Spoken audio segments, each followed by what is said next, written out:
హబ్సిగూడ ఆనంద్ ఇన్స్టిట్యూట్లో దారుణ ఘటన చోటు చేసుకుంది.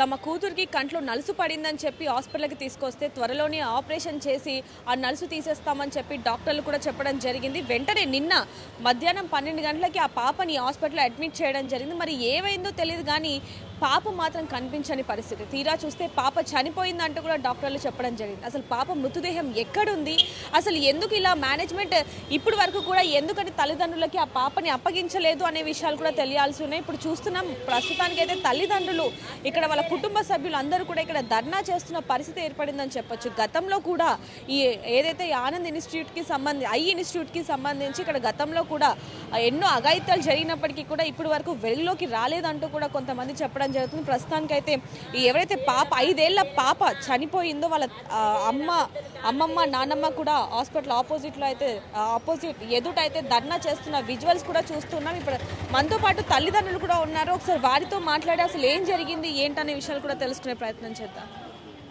అమ్మ నమస్తే. ఇప్పుడు మిమ్మల్ని బాధ పెట్టాలని కాదు, అసలు ఏం జరిగిందమ్మా? కంట్లో నలుసు పడ్డదని వచ్చినాం. వీడు నలుసు పడితే మత్తు ఇచ్చి తీస్తామన్నారు. రేపు 12 గంటలకు రమ్మన్నారు. ఏం తినకుండా తీసుకురమ్మన్నారు. 6 గంటలు పాలు తాపించి తీసుకొచ్చినాం. టాయి లోపల తీసుకుపోయారు. తీసి ఇచ్చినాం. కొంచెం స్పృహలోకి వస్తలేదు అని మమ్మల్ని పిలిచిరు. మీకు ఎంతమంది ఏమన్నా ప్రాబ్లం ఉందా అని అడిగారు. మేనరికం అని అడిగారు. ఏ ప్రాబ్లం లేదు, యాక్టివ్గా ఉంది. ఇక్కడికి వచ్చేటప్పుడు కూడా యాక్టివ్గా ఉందన్నాడు. ఆ లోపు వేరే డాక్టర్ వచ్చి ఇట్లా అన్నాడు.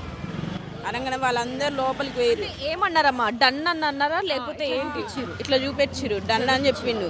అట్లా చూపించగానే డాక్టర్ వాళ్ళందరూ లోపలికి పోయారు. వేరే వాళ్ళని పిలిపించారు. హడావిడి చేస్తారు. ఏం కావాలి మీ పాపకి, ఏం కావాలి, బాగానే ఉంది అని 4-5 గంటలు ఆపిరు. లేదు ఇప్పుడు స్పృహలోకి వస్తలేదు, ఇక్కడికంటే మంచిగా వేరే హాస్పిటల్ చూపిస్తామని వేరే హాస్పిటల్ తీసుకుపోయారు. పోయింది గుర్తు ఇంతవరకు. అంటే అసలు ఏ సమయానికి లోపలికి తీసుకెళ్లారు? మీరు నిన్న ఇంకొక వీడియోలో మాట్లాడడం జరిగింది, మేము 10 గంటలకు వస్తే 12 గంటలకు అని చెప్పి రాశారు అని ఏమో అన్నారు. ఏంటండి అట్లా కాదు, 12 గంటలకు వస్తే 10:30కు వచ్చినామని అక్కడ దాంట్లో రిపోర్టు. ఎంత ఖర్చు అయిందండి? ఖర్చు అనేది మాకేం చెప్తలేరు. ఆ ఖర్చు గురించి కూడా మాకు సంబంధం లేదు. మేము ఓటీలో పోవడానికి 3000 క్యాష్ పే చేసినాం అంతే. ఆ క్యాష్ పే చేసింది కూడా మాకు బిల్ ఇవ్వలేదు. ఆ బిల్ ఎప్పుడు పే చేసినాం? మేము 12:30 అట్లా పే చేసినాం. మాకు ఇచ్చిన బిల్ ఎప్పుడు ఇచ్చారంటే మాకు ఈవినింగ్ 7:30కి అట్లా ఇచ్చారు. అదైనా మాకు ఇది కొంచెం ఇష్యూ అవుతున్నప్పుడు ఆ బిల్లు గట్టిగా అడిగితే ఆ బిల్లు అప్పుడు తీసి ఇచ్చారు. మేము అసలు అడ్మిట్ అయ్యింది 11:50, 12కి అడ్మిట్ అయినాం. మాకు బిల్ ఇచ్చింది 10:30కి ఇచ్చారు. ఇప్పుడు మామూలుగా పాపని ఏదైతే లోపలికి రూమ్లోకి తీసుకెళ్ళాక, ఆపరేషన్ రూమ్లోకి తీసుకెళ్ళాక అసలు ఏం జరుగుతుంది ఏంటని ఏమైనా చెప్పారా? ఏం చెప్పలేదు మేడం, ఏం చెప్పలేదు. బాగానే ఉంది పాప, బాగానే ఉంది. ట్రీట్మెంట్ జరుగుతుంది, బాగుందమ్మా. టెన్షన్ పడొద్దు అని చెప్పారు. 3-4 గంటలు ఉంచినాక తర్వాత హాస్పిటల్ డాక్టర్స్ అందరూ అడవి లోపలికి తీసుకెళ్ళి 4 గంటలు ఉంచిరు. 4 గంటలు ఉంచిరు, స్పృహలోకి వస్తలేదు. అప్పుడు అడవిడి చేసుకుంటే తీసుకెళ్ళారు బిడ్డని. అప్పుడు తీసుకెళ్ళి మీరు చూసారా తీసుకెళ్లేటప్పుడు ఏమన్నా? పాపని చూసినాం. ఇట్లా తీసుకెళ్తుంటేనే చూసిరు కానీ పర్టికులర్ గా దగ్గర పోయి చూడలేదు మమ్మల్ని. అప్పటికే నా బిడ్డ అని ఉన్నది. అప్పుడే ఊపిరి పోయింది. వీళ్ళంతా అంటే తీసుకెళ్లేటప్పుడు మరి ఎక్కడికి తీసుకెళ్తున్నారు ఏంటని అడిగే ప్రయత్నం ఏమన్నా? అక్కడ స్పెషాలిటీస్ బాగుంటాయి, ఇక్కడ అన్ని ఎక్విప్మెంట్స్ లేవని చెప్పారు. అడిగితే వాళ్ళు ఏమన్నారంటే రెయిన్బో హాస్పిటల్ తీసుకెళ్తున్నామంటే ఎవరిని అడిగి తీసుకెళ్తున్నారు అని అన్నాం. అయితే అంటే కొంచెం పాప క్రిటికల్గా ఉంది కాబట్టి తీసుకెళ్తున్నామని చెప్పారు. అంటే మీకు కనుక ఇన్ఫర్మేషన్ ఇస్తే మీరు కూడా తీసుకెళ్తారు కదా? మాకు ఇన్ఫర్మేషన్ ఇవ్వలేదు మేడం, ఇవ్వకుండా తీసుకెళ్ళారు అంతే. అయితే మీకు ఎప్పుడు తెలిసిందండి పాప ప్రాణాలతో లేదు? నిన్న తీసుకెళ్లేటప్పుడే మాకు అర్థమైంది మేడం. ఆల్రెడీ మాకు బయట లోపల పిలిచి అడిగినప్పుడు, లోపల పిలిచి మాట్లాడినప్పుడు వాళ్ళు ఏమన్నారంటే పాపకు అనెస్థీసియా ఇచ్చినాక పాప కొంచెం హార్ట్ బీట్ ఆగిపోయింది. సిపిఆర్ చేసిన తర్వాత 45 మినిట్స్ సిపిఆర్ చేసిన తర్వాత స్పృహలోకి వచ్చిందని చెప్పారు. 45 మినిట్స్ తర్వాత సిపిఆర్ చేస్తే బతుకు ఎట్లా? హాస్పిటల్లో ఉంది, రెయిన్బో హాస్పిటల్ ఉందని అంటున్నారు. ట్రీట్మెంట్ నడుస్తుందని చెప్తున్నారు. అక్కడనేమో వెంటిలేషన్ మీదనే ఉందని మాకు ఈ రిపోర్ట్ అంతే. మరి మీరు అక్కడికి వెళ్ళి ఆ పాప పరిస్థితి ఏ విధంగా ఉంది ఏంటని చూసే ప్రయత్నం ఏమన్నా చూస్తున్నారు? అంటే మేడం మేము అడ్మిట్ చేసింది ఇక్కడ. మాకు ఇన్ఫర్మేషన్ లేకుండా వేరే హాస్పిటల్ తీసుకువెళ్తే మేము అక్కడ పోయి ఏమన్నా ఎవరిని అడగాలి మేడం? ఇక్కడ నుంచి ఇప్పుడు మీరు అక్కడికి వెళ్ళి మరి పాప పరిస్థితి కూడా కనుక్కునే ప్రయత్నం చేయలేదా? చేస్తున్నాం మేడం, చేస్తున్నాం. చేస్తున్నాం వాళ్ళు చెప్తున్నారు. వీళ్ళు ఏమంటున్నారంటే మీ పాప బాగానే ఉంది అని వీళ్ళు అంటున్నారు. ఈ డాక్టర్లు వీళ్ళు అక్కడ ఫోన్ చేసి మాట్లాడుతున్నారు, చెప్పమని చెప్తున్నారా ఏమో మనకు తెలియదు. అది అయితే మా పాప అన్కాన్షియస్ ఉంది, అంటే వెంటిలేషన్ మీదనే ఉంది. ఇప్పుడు కూడా వెంటిలేషన్ పర్సంటేజ్ కూడా 1.11% ఉంది అని మాకు రిపోర్టు. అంటే రిపోర్ట్ వచ్చిందే తప్ప మీరు చూడడం కానీ ఇది అసలు ఏమీ కూడా చూడలేదు. అంటే పాప ఫోటో తీసి పంపించడమో వీడియో తీసి పంపించడం అవేమన్నా చేశారు. మీరేమవుతారండి పాపకి మేనమామ? మీరు చూసారా పాపని? ట్యూషన్ కౌన్సిలింగ్ కూడా ఇచ్చారు వాళ్ళు. కండిషన్ ఏందో చెప్పారు. బ్రెయిన్ ఫంక్షన్ లేదు, బీపీ లేదు, శ్వాస ఆమంతలామం తీసుకోలేకపోతుంది. ఇంకోటి ఆట కూడా పనిచేస్తుంది. అది కూడా వీళ్ళు ఇంజక్షన్ వల్ల వీళ్ళు ఫర్దర్గా అది 3 ఇంజక్షన్లు ఇస్తేనే పనిచేస్తుందని చెప్తారు. అది ఒక్కసారి అది తీసేస్తే ఏం లేదు, మీకు ఓప్స్ కూడా ఏం లేవు, ఆల్మోస్ట్ నీళ్ళు అన్నట్టు చెప్తారు. వాళ్ళు చెప్పలేక మీరు ఆలోచించుకొని మళ్ళీ డిసిషన్ తీసుకొని మాట్లాడండి అంటారు. అంటే ఇప్పుడు పాప పరిస్థితి ఈ విధంగా అవ్వడానికి గల కారణం అసలు ఏంటంటారు? Doctor neglect. వాళ్ళు ఇవ్వాల్సిన దానికంటే హై డోస్ ఇచ్చారు. పాపకు ఫస్ట్ బ్రెయిన్కి ఎక్కి హార్ట్ బీట్ ఆగిపోయింది అని అన్నారు. తర్వాత మళ్ళా స్టేబుల్గానే ఉందన్నారు, ఏం ప్రాబ్లం లేదన్నారు. ప్రాబ్లం లేనప్పుడు మరి వేరే హాస్పిటల్కి ఎందుకు తీసుకెళ్లారు? మాకు చెప్పలేదు.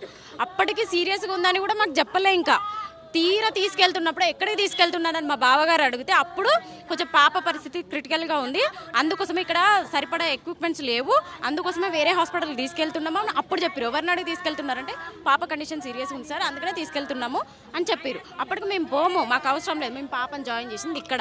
మా పాప మాకు నవ్వుకుంటూ లోపలికి వెళ్ళింది, మా పాప మాకు అలానే కావాలి, మేము అక్కడికి పోము, మాకు సంబంధం లేదు, మేము ఇక్కడే ఉంటామని మేము ఇక్కడే ఉన్నామండి. ఇప్పుడు నిన్న రాత్రి నుంచి మీరు ఇక్కడే పాపని చూపించాలని చెప్పి ఇక్కడ ఉండడం జరిగింది. మరి పోలీసులు మళ్ళీ లోపలికి వెళ్ళి పంపించే ప్రయత్నం ఏమైనా చేస్తున్నారా? ఎవరైతే ఈ హాస్పిటల్కి సంబంధించి వాళ్ళు ఎవరైనా వచ్చి బయటకు వచ్చి సమాధానం చెప్తున్నారా?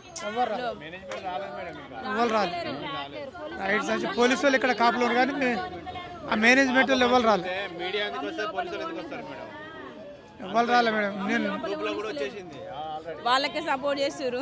నా బిడ్డ మింగి నీళ్ళు అయిందమ్మా, డాక్టర్ పారిపోయింది, అందరు పారిపోయారు, నా బిడ్డకు న్యాయం జరగాలి, ఆమె వచ్చి నాకు సమాధానం చెప్పాలి, హాస్పిటల్ వచ్చి సిబ్బంది వచ్చి నాకు సమాధానం చెప్పాలి. వీళ్ళు చేసుకుని నా బిడ్డను చంపారు. మీరు ఏమైనా కంప్లైంట్ ఏమైనా ఇచ్చారా? మరి ఇచ్చిన ఎవరు స్పందించట్లేరు, ఎవరు పట్టించుకోవట్లేరు. మేము లేని వాళ్ళం కదా, మా బాధలు ఎవరు పట్టించుకోరు. అమ్మ ఆయన మెకానిక్ పని చేస్తాడు, నేను హౌస్ వైఫ్ ఇంటి దగ్గర బటాన్ చెరువులో.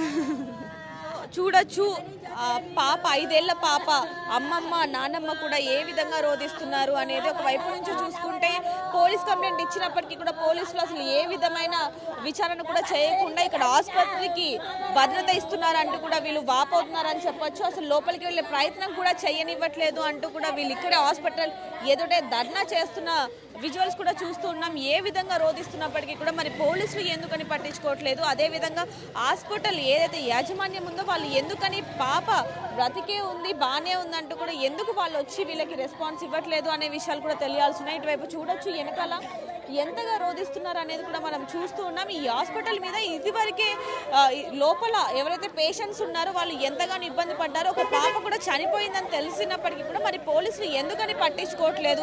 ఇక్కడ చూడొచ్చు వాళ్ళైతే న్యాయం కావాలి అంటూ కూడా ఇక్కడ ధర్నా చేస్తున్న కూర్చొని రోధిస్తున్న విజువల్స్ మనం చూస్తూనే ఉన్నాం. అసలు మొత్తానికి వాళ్ళకి ఏం కావాలి అనేది ఒకసారి అడిగి తెలుసుకునే ప్రయత్నం చేద్దాం. అమ్మ ఇప్పుడు మొత్తానికి మీకు ఏం కావాలి? అంటే మీ పాప ప్రాణాలతో ఉంది అని తెలియాలా, లేకపోతే పాప ఇక్కడికి రావాలా? పాప ప్రాణాలతోటి కావాలా, డాక్టర్ రావాలా?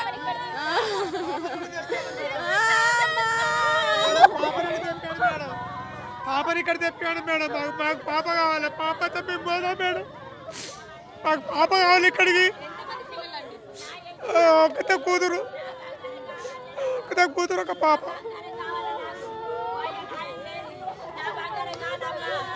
మనరాలమ్మా అన్యాయంగా చంపిరమ్మ నా మనరాళ్ళు, నాకు న్యాయం చేయరమ్మ నా మనరాలు, నా బంగారం తీసుకుని ముద్దాడమ్మా, తట్టుకోలేదు తల్లి. ఓ నాయన చూడొచ్చు వాళ్ళ ఆవేదన ఏ విధంగా ఉందనేది కూడా మనం చాలా క్లియర్గా చూస్తున్నాం. మరి దీనికి స్పందిస్తుందా హాస్పిటల్ యాజమాన్యం లేదా అనే విషయాలు కూడా తెలియాల్సి ఉన్నాయని చెప్పొచ్చు.